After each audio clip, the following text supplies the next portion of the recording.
You've probably seen it everywhere. How to become a millionaire by 30, 7 millionaire habits, passive income secrets to millionaire status. Here's my hot take. I don't actually want to become a millionaire. Now, don't get me wrong. Having $1 million in your bank account isn't a bad thing. But here's the question we don't ask enough. What does it really mean to be a millionaire? Are we striving for a number or for a life? Can I become a millionaire if I wanted to? And more importantly, do you even need $1 million to live the life you actually want?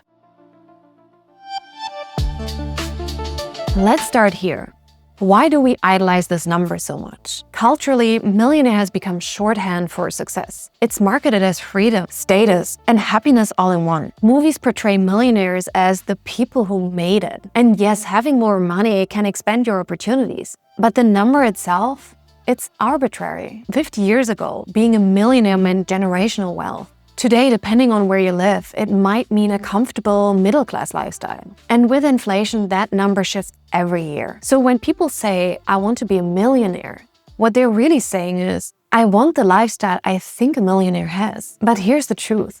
That lifestyle doesn't necessarily require $1 million.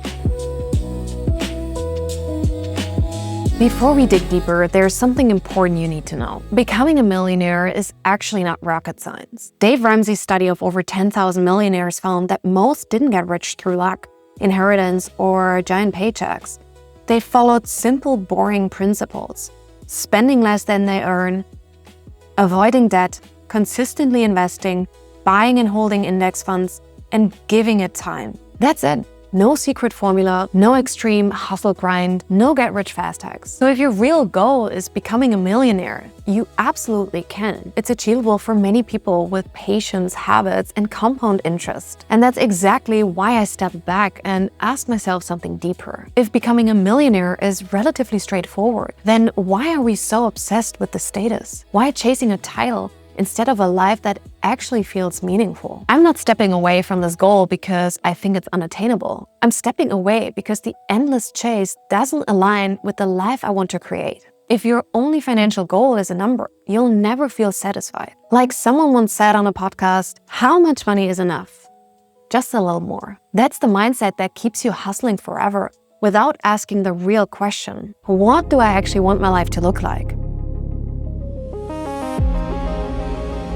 Here's where the whole conversation about becoming a millionaire breaks down. People treat $1 million like it's the finish line. There's this quiet belief that once you hit that number, everything else will fall into place. Your confidence, your freedom, your sense of security. But imagine this for a second. You grind for decades, sacrifice your time, your health, maybe even your relationship. You finally see that 7-figure number in your bank account. And then you think, okay, now what? That moment tells you everything. Because if your financial goals aren't connected to your life goals, the target will always shift. 1 million becomes 2, 2 becomes 5, 5 becomes just a little more, and it never ends. Not because you're greedy, but because numbers alone don't create meaning. $1 million on its own is just a number. Without context, it's like running a race where the finish line keeps moving as you get closer. So instead of asking, how do I hit 1 million? The only question that matters is, what does enough look like for me? And here's the shift that changed everything. Money isn't the goal. Money is the tool. Everything important in life is connected to money in some way. Raising children, nourishing your body, a safe home and healthcare, hobbies, travel, experiences, time freedom, peace of mind. So yes, money matters, but it's not about the amount. It's about the alignment. If you chase a number without connecting it to a life goal, you could hit the number and still feel empty. That's why I don't want to become a millionaire only because society says it's the finish line. I want to use money intentionally to build a life I actually care about, that I'm proud of. So what does a rich life actually look like?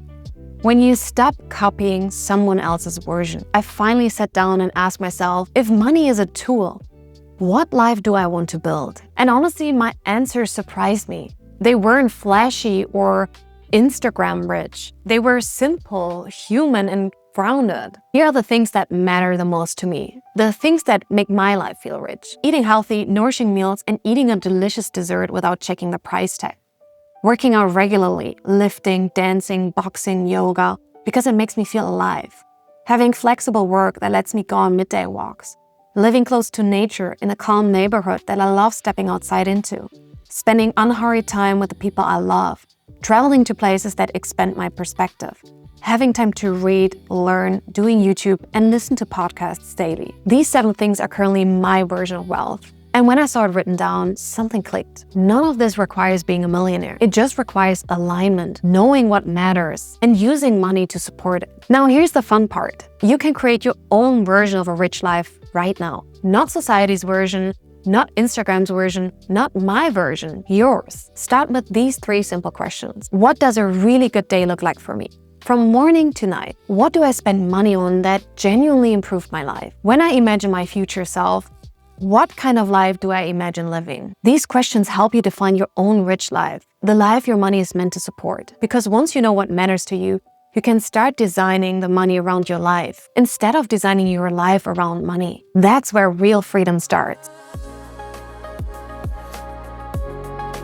At the end of the day, the real skill isn't becoming a millionaire. It's managing money wisely at whatever level you're at. Think about it. Someone earning the average US salary of $66,622, but living intentionally, investing consistently, and spending in line with their values can feel richer than someone earning $200,000 and spending it all on status symbols. The millionaire lifestyle people imagine, freedom, health, experiences, time with loved ones, is usually available long before the million if you practice good money habits. So the question isn't how to hit 7 figures. The question is, how do I use the money I have to live the life I actually want? Now let's bring it back. I don't want to be a millionaire, not because I think money doesn't matter, but because I refuse to chase an arbitrary number that doesn't define happiness or meaning.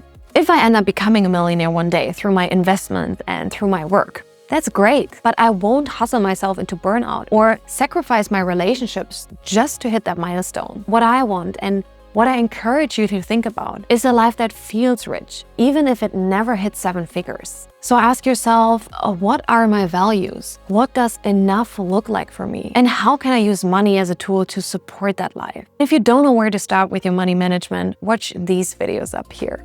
And if you found this video helpful, it would mean the world to me if you give this video a thumbs up, hit the notification bell as well as the subscribe button, and join the community as it grows. So see you next time. Bye.